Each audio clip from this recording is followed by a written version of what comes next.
Esse livro, né, que a gente acabou lançando, o Porque Sim Não é Resposta, e que tem um subtítulo Crianças Perguntam e Cientistas Respondem, né?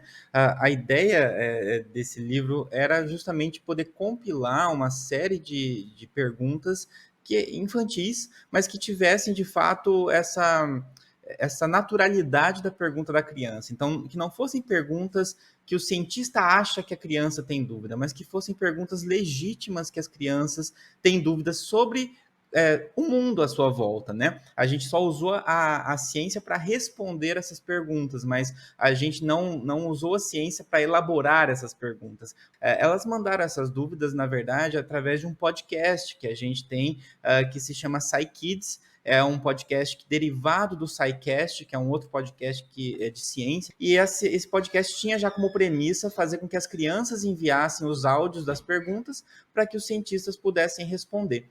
E aí a gente escolheu algumas dessas perguntas, né, e dessas respostas para compilar nessa obra. É bem interessante essa obra porque, como as perguntas elas eram muito variadas, né, então a gente selecionou perguntas muito heterogêneas, perguntas de crianças a respeito do universo, mas perguntas a respeito de um animal específico, perguntas a respeito do ser humano. Então são perguntas dos mais diversos tipos e a gente não queria que fosse só um compilado de perguntas aleatório, né? Então a escrita do livro, né? E isso foi juntamente com o outro organizador do livro, que é o Fernando Malta, ele teve essa sacada, né? De tentar encadear as perguntas num texto único.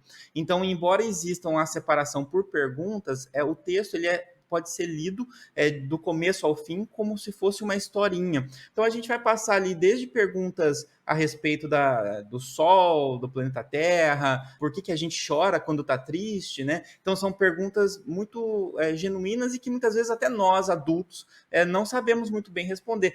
A gente, né, enquanto aqui eu e os colegas cientistas que ajudaram a responder essas perguntas, também tivemos dificuldade em conseguir como responder questões tão complexas de maneira simples. Por isso a gente precisou de um time de cientistas. Então, ao final do livro, existe toda a relação de todos os cientistas que participaram respondendo, de todas as áreas, porque é um livro multidisciplinar. Eu acredito que essa obra, ela, assim como outras do gênero, elas são obras ainda escassas, né, dentro da literatura infantil. A gente vê que nessa literatura infantil tem muita questão da fantasia, e etc., o que é muito bacana também, né? Mas que obras que exploram realmente a ciência para crianças, e principalmente de autores brasileiros, né, são poucas. Então, quando a gente viu a possibilidade de uma editora universitária abrindo especificamente um edital voltado para a divulgação científica, que já era algo que a gente fazia através dos podcasts com o SciCast, e